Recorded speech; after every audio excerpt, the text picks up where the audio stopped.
parti Doudou Coulibaly jërëjëf. maa ngi leen di fay bu baax. ay lan la mën a jàpp ci li nga xam moom mooy le projet Doudou Coulibaly. xanaa sant yàlla ginnaaw ñu bàyyee sunu client Doudou Coulibaly moo war a ñibbi këram tey ndax ñun masuñu xalaat ni waroon nañ koo jàpp bi du yoon waxoon nañ leen ko ca njëlbeen ni olof la wax wane ni béy lay àndal loolu defe naa ni ñoom ñu ko jàpp comprendre woon bi waxee de chef de bande lay dalal kon deful dara mais li gën a neex mooy li may wax toujours rek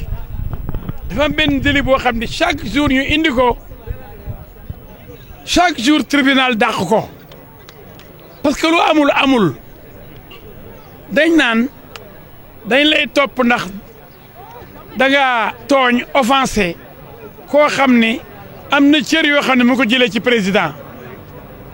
toujours dañuy laajte yéen cër yooyu yan cër la ndax décret moo naan président ci lay jël ni jox naa premier ministre wala ministre bi wala gouverneur bi li nga xam ne sama yelleef la loolu benn président ma su ko def Sénégal en tout cas président yi mujj yi kenn mësu jël décret ni premier ministre yow na dee def lii maa la ko sant décret boobu bu génnul infraction boobu mënul am nañ bàyyi nag kon chaque fois que ku wax dara premier ministre ñu ne la dangaa tooñ koo xam ni yore na genn wàll wala tuuti ci loo xam ni mooy yelleefu président ana yelleef boobu ana mbubb moom ana genn wàll googu loolu chaque fois tribunal depuis ba jaxate ba léegi fu ñu ñëwee rek dañuy gagné fu ñu ñëwee rek ñun ñooy gagné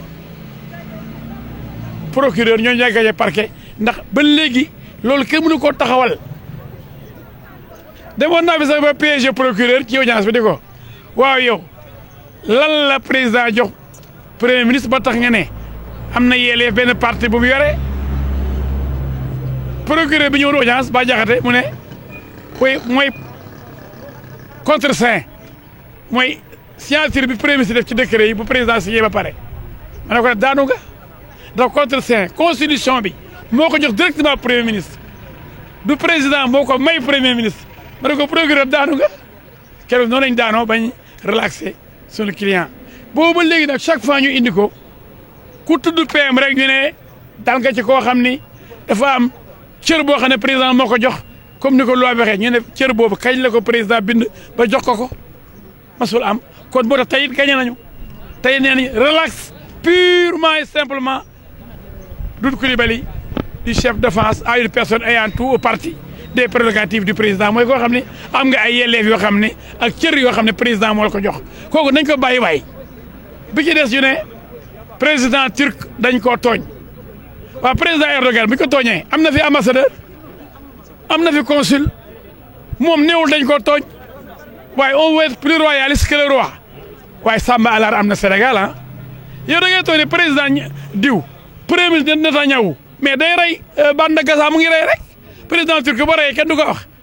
ñu ne non waroo ko war a wax mais ban réew lañ nekk foofu dañu ko 3 mois sursis ndax tooñ nga président Erdogan de moom yëgul sax ne tooñ nañ ko ndeysaan mu ngay nelaw ca Turquie Sénégal taxaw naan ko yow daal am na ku la tuddoon tëj nañ ko 3 mois sursis ndax da laa tooñ waaw bu ñëw ne tooñu ma nag parce que yëgul ni dañ ko tooñ sax fu ma tooñee ana plainte bi ambassade bi def ambassade turque ni Erdogan dañ ko offensé waaye nañ bàyyi caaxaan boo tax côté boobu moom léegi def appel ndax loolu moom du yoon kañe nañu ci la ñuy dañoo tooñ premier ministre ndax président la yemal doole loolu du dëgg président légitime ak président légal fii la tribunal wane ne amul benn président rek moo am benn président amul président légitime ak président légal loolu ay waxi dof la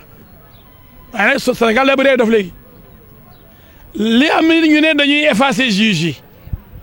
parce que juge yi bokk ci projet bi juge bi bokk ci projet bi dañ leen effacer sama gars yi ñoom ni ñëw pour effacer rek ah seen gom bi garaaw na de effacer yow koo bindul yow yàllaa ko bind teraanga gi am yàllaa ko jox nga da nga koy effacer da nga koy dindi yàlla du seetaan loolu tax daal juge bi dina am fule seen bopp nag juge tey wane nañ ko dama ni li am tey daal mooy ndam lu rëy la ñu am pour génne suñu client Doudou Coulibaly nga xam ne yàgg naa ko xam muy xale ba bi muy màgg may magam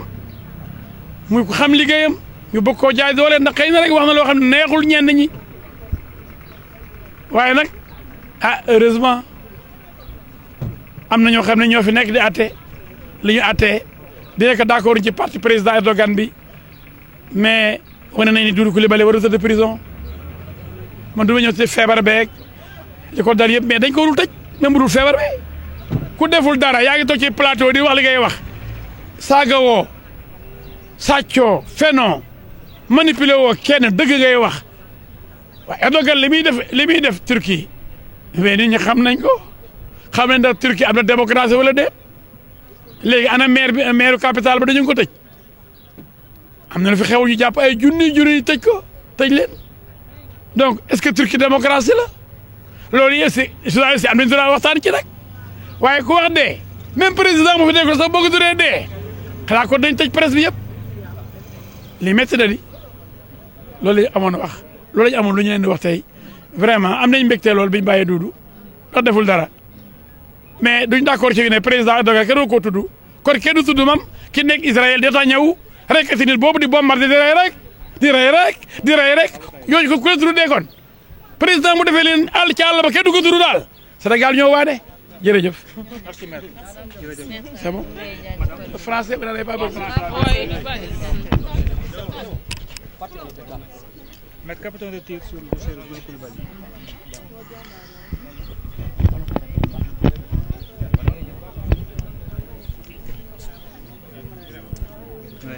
Bon, ce qu'on peut dire, nous venons d'enregistrer une grande victoire par rapport à ceux qui voulaient maintenir Doudou Coulibaly en prison, notamment le procureur qui était à l'audience et qui avait demandé 3 mois de prison ferme, et sans raison aucune. Mais les avocats ont démoli le réquisitoire du procureur pour montrer aux juges, aux 3 juges du siège qui ont jugé et qui ont essayé de dire le droit que Doudou Coulibaly n'a rien fait. C'est un journaliste averti, expérimenté